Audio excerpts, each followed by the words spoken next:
Dude, I would not fuck with a kangaroo. And then, like, I don't know if a black kangaroo is like a silverback gorilla or something like that. It's like a special, extra tough kind of kangaroo. Extra punching, extra kick in there. Seriously, that video got me torqued too. It's funny, man. I don't know what I would do. I'd probably, get like get some bear spray out. Yeah.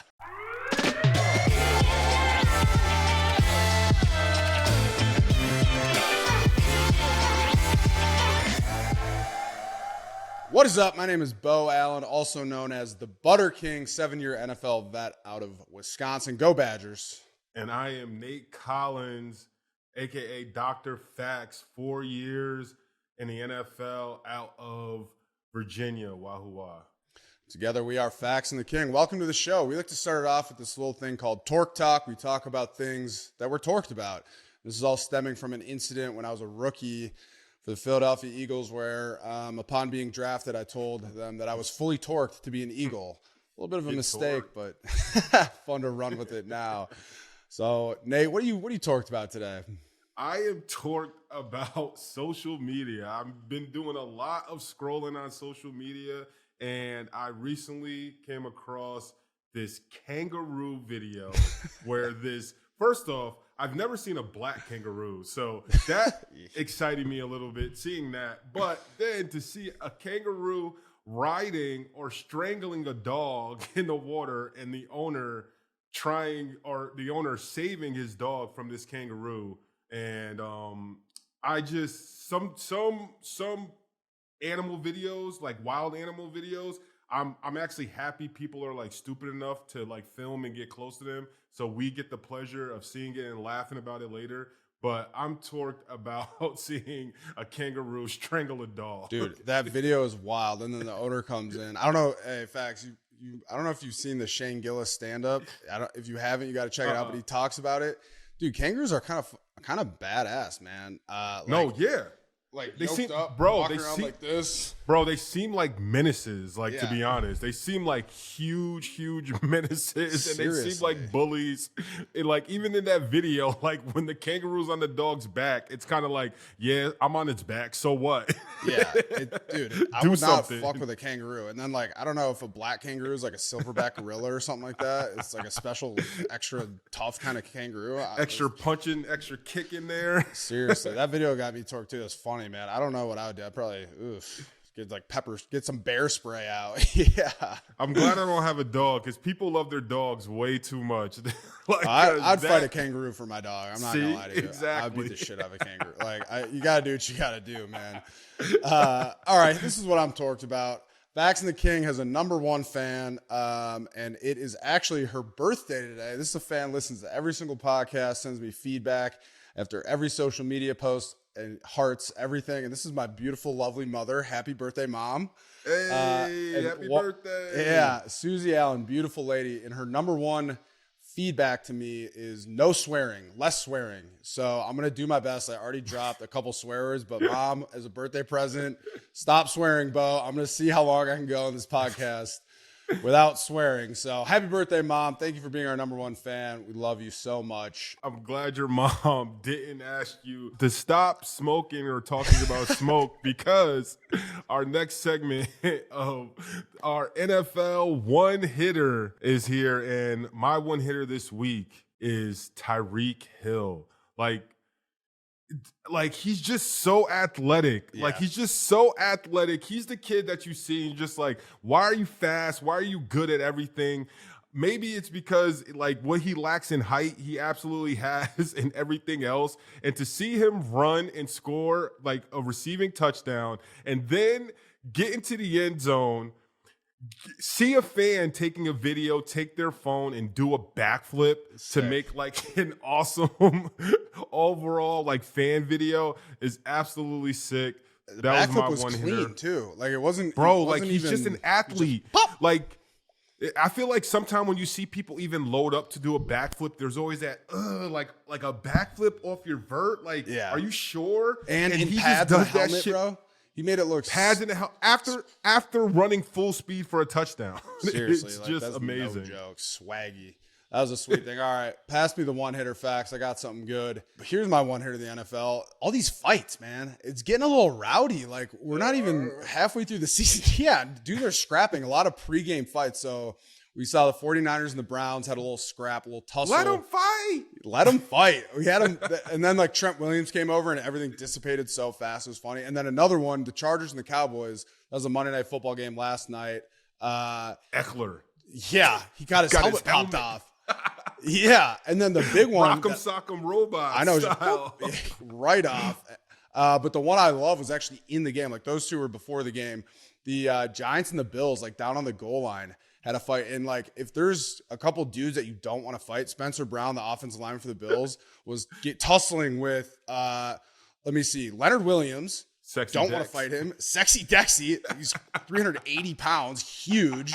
And then Thibodeau was kind of doing the crab technique on the ground and fucking kicking. I don't know if I like it. That's that jujitsu. I like it. I know. He had like the full that. guard up. It was like a combination of like kind of a pussy move, in my opinion, and then also like a vet play. Just the full crab. So I don't know. We'll see if there's some fines. The NFL's been fining a lot of people lately, especially your boy Tyreek Hill, but we'll see if any fines come from these fights. But honestly, let them fight, man. Let's make this into like a hockey-esque NHL league. Just let them scrap. They're all getting mail this weekend with fines in it. I mean, this week with fines in it for sure. For sure. Interested to see what those FedExes come out to be. So anyway, that's all we're allowed to talk about the NFL. The suits are already kind of, they're making the Arthur fists, as we've been talking about the NFL too much. So moving on, pretty good week. College football, we're going to do one past and one future. Talk about the best game by far from last week, and that was Oregon versus Washington. A lot of hype leading into this game, and it's wonderful when a game has all this hype and actually lives up to it. It was an unbelievable game. It's a fun one to watch. It was a great game, but I hate games like this where coaches make stupid decisions that ultimately affect the game. And what I'm talking about is Dan Lanning missed 3 4th down calls. But what bothers me is before these 4th down calls, he had, leading up into these 3 of this game, he's had 5 that they haven't got. So they're 0 for 8 in their last 8 4th down calls. You guys, you don't have a 4th down package. You don't have an automatic play to get a couple of yards. You have to take points. You have to take points, and then you have to think mentally what that does to a college kicker. If I'm a kicker for Oregon and I'm watching my team, when we're in kicking situations, go for it on 4th down and not get it, you can't expect me or want me to kick a game-tying field goal with the time expiring when the last 8 4th downs, you're not picking me. I know he should still make the kick, but it's just those things that I wish, for a coach, hey, let your guys play. You have a great team. Yep. Offense and defense, they give up a lot of points, but when you really look at it, they have a pretty decent defense. So other than the game being amazing, I just hate that those 4th downs. That's a big takeaway. Facts. I think, hindsight is always 20/20, and a field goal right before the half would have made a huge difference. Dude. But it was interesting. I agree with you here, but I got on an interesting thread on Reddit. It was basically talking about that, how all the AI and all the statistical analysis, all the fucking, I already swore, Mom, I'm sorry. All the nerds at home who kind of say, was this statistically the right decision? And interestingly enough, all these decisions by Dan Lanning were, by mathematician standards, the right picks. So I don't necessarily have a problem with going for 4th down. You got to feel the momentum of the game. If you get one of those, it's a game changer. But it just, the play calls on these 4th downs, it just didn't feel right, And to his credit, he took responsibility for it after the game in his post game presser, and kind of, he ate crow a little bit, which you got to respect. A head coach, when you make big decisions like that ultimately don't turn out, you kind of have to eat it a little bit on the podium after the game.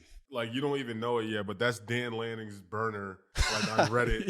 Just putting that out there so people. Hey, it was actually the right call, guys. Look at the percentages, guys. Yeah. Look at the percentages. But honestly, I hate this with coaches nowadays. I feel like it's a crutch. It's a crutch that you can lean on and say this, but we all know what old football and traditional football, how it's played.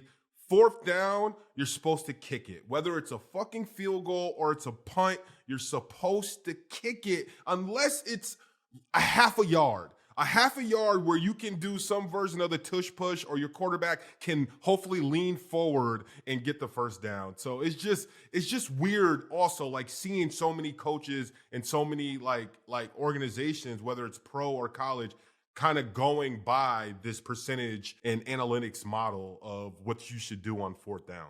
Right. And then another big storyline out of this game is just these two offenses headed by two great quarterbacks in Beau and Penix Jr. And I got to say, man, Penix Jr. was unbelievable. I think he is, after this game, he is now a significant favorite, after beating Oregon. But also, he's such an easy guy to root for, man. Like, I was watching his post-game interview, and he just seems like such a great guy. Like, he's his perfect combination that you want, where he's like poised and humble, but he's also really swaggy. You know what I mean? And it's easy to see why everyone's so excited about him, because he's playing unbelievable. And he also just seems like such a good dude. Like, GMs are probably looking at this kid and salivating. Like, yo, this kid seems like he's a great kid off the field, which is always hard to really know, like, unless you know him personally. But that kid, just how he carries himself on the field, how his teammates, you can tell that they gravitate towards him and they trust him. And you can tell that he's like their leader. But also, like you said, in that post-game interview, him just giving it up to God and just being so thankful and humble, like, about like just being able to be in the moment and the moment getting going their way. A little bit emotional too. He's Purple Rain is playing in the background and the fans are storming the field. It's genuine. You can tell this kid, like, he loves the game, and not all kids who are playing sports or in college really, really love the game, or there's different levels, and you can tell that this kid, he takes this game seriously. He's very humble, and it's one of the guys, seeing that interview, you're like, hey, I hope the best for this kid. Yeah, and he's also swaggy, man. He was freestyling on the bench like right before that final drive to beat Oregon, with his chopping up with his teammate, freestyling. He's swaggy. It was cool too, because he had 22 members of his family at that game. He's a family man. He's freestyling. He's winning football games. He can do it all. But you know he's cool too, because I don't know if, like, even within all the emotion and everything he was saying in that post-game interview, he also squeezed in there, I can't wait to celebrate. So yeah, even that is cool, because sometimes some guys like that, you're like, hey, it's not that you're high and mighty, but it's more about like celebrating with your team. And like that, I think that does a lot. He seems like a guy that probably, whether he parties or not, that he's probably going to show up. And little things like that, we know in college, like, really bring guys together. And it's going to be an interesting college season down the road and schedule for them for sure, to see how they end out and how he ends out in this Heisman chase. Wrap it up with Penix. He, like I said, he played well, 22 for 37, 302 yards, 4 TDs, and 1 interception.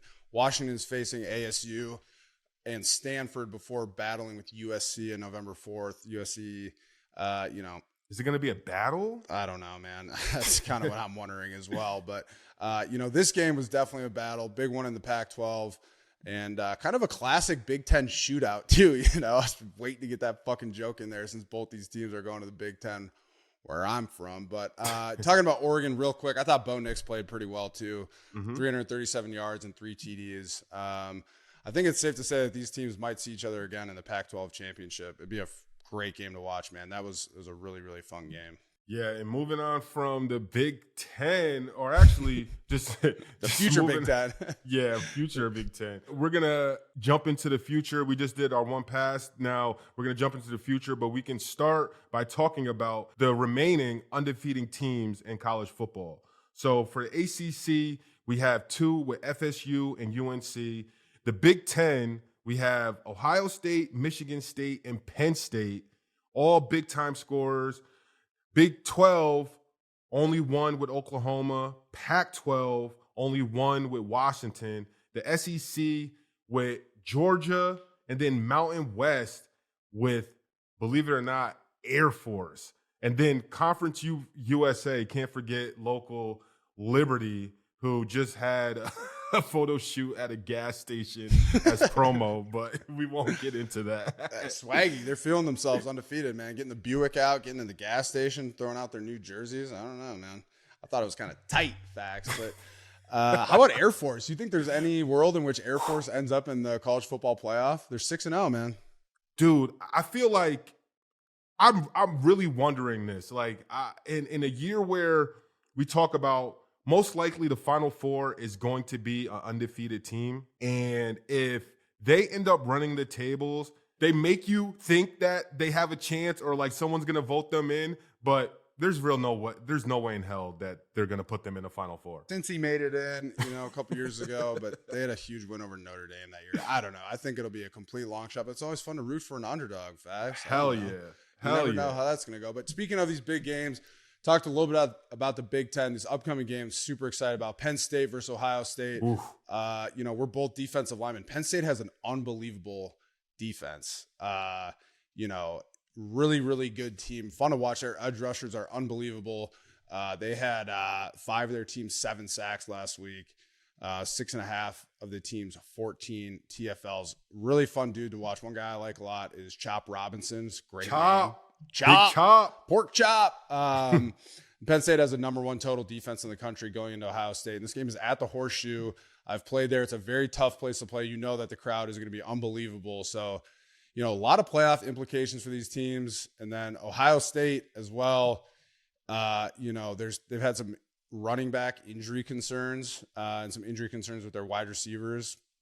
So you said a good game, Facts. So you said Ohio State. You played at Ohio State. Yep. How loud does a stadium like that get? Like when you play there? Yeah, the Horseshoe, it's weird because it gets really, really loud at times, but it's one of those stadiums that's very open. So the sound doesn't kind of reverberate in the same sense as like some of the smaller stadiums that are a little bit more enclosed. Yeah. I remember we had a night game there where like we got the shit kicked out of us, and it was really, really loud. I mean, I think it holds like over 100,000 fans, and it's definitely a fun place to play. And you better come correct because Ohio State is a really good team. 102,000 capacity, I'm learning now. But Ohio State is a really good team. And, like I said, a lot of playoff implications. Both these teams are undefeated. OSU is currently in the playoff ranked number 3, and Penn State is number 7. This is a big game, man. Like, really can't overstate that. This is going to be an exciting tail end of the college season. This is always the best time, and just kind of seeing the different shuffles of what 4 teams that they predict or what teams would be in it today. I always love that speculation. And like I said, if Air Force stays undefeated, it's gonna be like great just to see the different combinations of them maybe being in or maybe not. But in other news, we got Facts. Hell yeah, boy. Just going to hit some viral quick hitters from around college football. And the first one is UGA's tight end Brock Bowers is down and injured for 4 to 6 weeks with the ankle injury. He just had surgery. Hope him a quick, healthy recovery in that. And then we have a situation down at Purdue where the Purdue kicker during the game misses 3 field goals, but Purdue marketing team during a break, they do a field goal competition where the competitor in this competition hits 3 out of 4 field goals, one of them being from the same exact spot as their kicker missed during the game. This kid ended up winning a 2-year lease. Shout out to him. Dude, honestly, Facts, fuck kickers. I hate kickers, man. I love how I said I was going to try to not swear to this pod. I'm sorry, Mom, but like, fuck kickers, dude. Imagine you're Purdue, you got Ohio State coming in, like you're playing at home, which is like, I've played at Purdue many times. It's always dead, man. It's dead there. It's always the fans are not in the stands. It's always overcast. It's cold. Your kicker is missing field goals from 48 yards, 39 yards, and 27 yards. And then you bring on this random kid from the stands who makes kicks, and he made a 40-yard field goal too. And you're just sitting there like, what the fuck? What are we doing, man? How are we missing these kicks? And you're bringing in some random kid. It's like vindication for every fan in the stands. That's like, oh, I could have made those field goals. You know how like fans are always saying that kind of stuff? And now they actually brought a kid down and he did it. It's hilarious to me, man. Honestly, I hate kickers. It's so funny. The last fast fact of the week goes to Dino Barbers, the Syracuse coach, saying God was showing off when he made him in reference to FSU wide receiver Keon Coleman. How would you feel about your coach talking about an opposing player like that? That's hilarious, man. What do you even say about that? You know how they talk about like bulletin board material in like colleges where like sometimes you have a big rivalry game and they like put up the quotes from the other teams that they say about you. You just print this quote out from your own coach and just put it in your locker room, you know, like that's unbelievable to me. Like you can give other teams praise, but you don't got to suck them off like that. It's just awkward, man. That is kind of awkward. That is like definitely an awkward quote for sure. All right. So some big games coming up. We've talked a little bit about them. Let's bring on our gambling expert, our numbers guy, our highly educated, correspondent here, Cam Brate, who's, went to Harvard, who does all of our parlay picks for us. Not really going that well. Let's see what Cam has to say about his picks. Joining us now, Cam Brate. Cam Brate, welcome to the show, our numbers expert out of Harvard.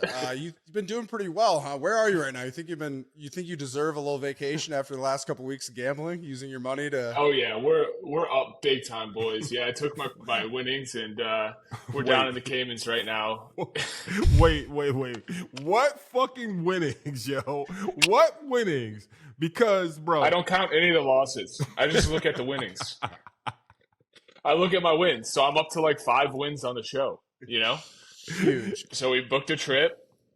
Yep, I earned it. A lot of hard work was put into these picks, and now we're just reaping the benefits. Maybe you should just pick overs, bro. You did real good with that pick. Bro, didn't I go 2 and 3 again last week? 2 for 5. 2 for 5. Yeah, 2 for 5. Yeah, that's three lessons learned and 2 wins.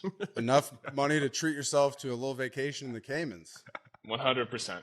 Yeah. But full disclosure, Cam, you're our numbers guy and we love having you on the pod, but we are kind of workshopping some other gambling experts. So Rashid, he just got out of jail. I don't know if you've seen this clip, but I saw that. Made a beast. Big parlay and won $13,000 to post his bond. I just want you to know that that's kind of your competition right now. We reached out to him. We might bring him on as a gambling expert. So I think me and him would work really well together. I'm thinking maybe if you treat this trip, this new scenery, maybe it's a breath of fresh air. And maybe you can give us lots of inspiration down here. Yes, they love football in the Caymans. And that hat is it special? Is it a lucky hat? Oh yeah, it's very lucky. I'm seeing the board clearly this week. Just so you know, Cam, if you don't make these picks, we're gonna actually put you in Rashid's jail cell just to get some inspiration. So if you go 2 for 5 again, that's perfect. You're just gonna take over. I need spot that. I need some motivation. And quickly, the thing about fading you, because I did already, is that you do get 1 or 2 fucking games right. So that doesn't work either. I'm an expert. What can I say? Oh, I also want to say last week, bro, I picked against the Bucks. One of the local Bucks beat writers wrote a story, like, longtime Buccaneer turns his back on former team. Bro, unbelievable. Did he cite us? Did he cite us? We got to find that. It was on Joe Bucks fan. Joe Bucks fan, I was just going to say. Shout out to Joe Bucks fan. Shout out to Joe Bucks. I had somebody send me that. So, yeah, man, we're going worldwide. We're big in the Tampa market here. All right, what we got this week? I'm ready. I'm ready to take notes. All right, yep, take notes. Let's win some money. All right, we're going Penn State +4 is the pick against Ohio State. We got Tennessee +9.5 at Alabama. South Carolina +7 at Mizzou. We are going to over Fax for you. Yeah. Let's switch this one up. We're going to over Clemson, Miami 48.5. Ooh. And this one, we're going to take an under. It's just too good. We are going under Minnesota, Iowa. I have never seen a point total this low. 32.5. We're going under. We got to root for the under. Yeah. Let me pass you the one hitter really quick, Cam. Let's see if Joe Bucks fan picks this one up. What do we got for the NFL? Oh wow, yeah. Let me crunch some numbers real quick. We're so what we're gonna do is we're gonna ride the hot hand. We're gonna go Jaguars Thursday Night Football +3 at New Orleans. Duval. So like those are my 2 teams this year. So the Jaguars have been great. Been riding Jaguars all year. Think they're great.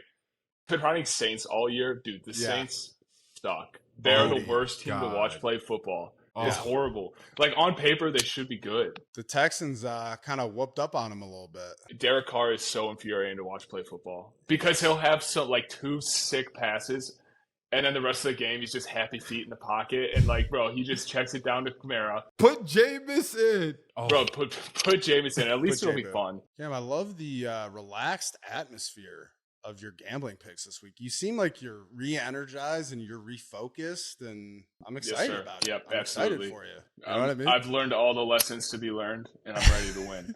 All right. Thank you very much, Cam. It's always a pleasure. I'm hoping this week goes better for you. I've been hoping that for a couple weeks. All righty. Moving on, young entrepreneur. You know, we all know that college football landscape has changed a little bit with all the money involved, and especially a lot of that money going to players. You know, these NIL deals are a little bit different than from we were in college facts, and these players now have the, you know, capacity to make a lot of money, especially players on highly visible teams and highly visible positions like quarterback. So for a young entrepreneur, we like to highlight some of these guys that are getting paid a little bit for these deals. One guy, our young entrepreneur this week, is Shedeur Sanders, who is posting ads for his merch at halftime before a big loss to Stanford last week. This guy's got a lot of money on his mind. What do you think, Dr. Fax? I think his marketing team, they shot the gun. And believe it or not, me and Victor Cruz, we used to own our own clothing line. And when the Giants were in the Super Bowl, me and our designer, we sort of did something like this too, where we put in the order for shirts that end up saying "to the victor goes the spoil" at about the end of the third quarter of the Giants Super Bowl, where it was still unclear if they were going to win or not. And it's amazing how that type of stuff can generate like money quickly, like in the moment. And so I respect it. $100 hoodie. They ended up losing. So I feel like that's why it's getting the attention it's getting. But if this game was a different outcome, which it should have been, I don't think we're necessarily talking about this. I get it. And I respect the hustle. And I think like what you're saying is probably his marketing team, or he had some sort of automated message designed to get sent out, you know, like during, you know, peak hours of this game. But it's like, just wait until you secure the bag, which is the victory, you know, to go chase another bag. That's all I have to say about it. It's just a bad look, man. It's like, come on. And if it was him, that is crazy. If he went into the locker room at halftime, grabbed his phone and was like, you know what? I'm launching these $100 hoodies right now. Let's see how much money I can make by the end of this game. And then you end up losing. That's kind of like a karma thing, if that is the way it went down. But I'm going to try to cape for him and say he has a marketing team and they made a play. And as on the outside where it looks bad, he probably still made like I would say over $10,000 to $20,000 during that, from that post. I don't know, bro. You can't do that. I mean, they're up at the half, 29-19. They lost 46-43. He kind of threw a boneheaded pick at the end of the game.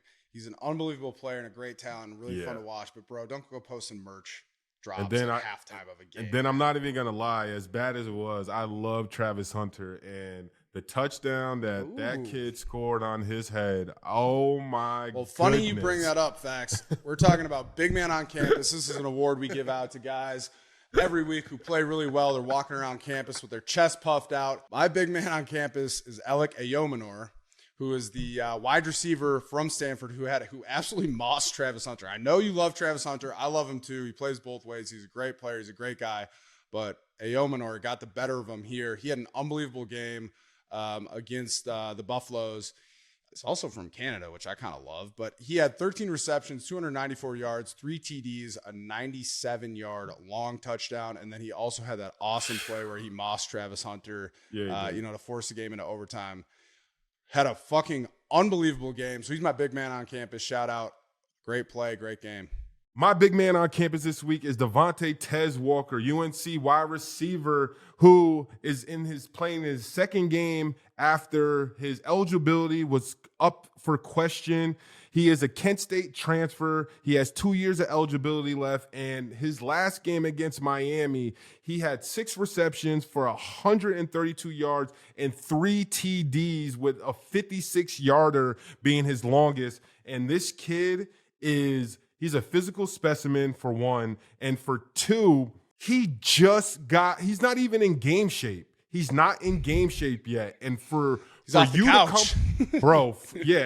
come off the couch and be a wide receiver and put up these type of stats and look that good, and then you have a quarterback like Drake May, I am excited to see what they can do for the remainder of the season. And I know there's schools that maybe had UNC on their schedule and probably thought, hey, this won't be that hard of a game. This just turned their whole offense and that team, like, they put them at a different level. And I'm excited to see them finish out the year and to see Tez Walker, what he can do. Tez was feeling himself too after his third TD through the upside down U at the Miami student section. Talk that shit, dude. I love it. All right, now we're going to take it away to my favorite segment, shit to talk to your girl about. And, to give us some tips and tricks, we got a special edition here. We brought on Michael Strauss, former Richmond quarterback.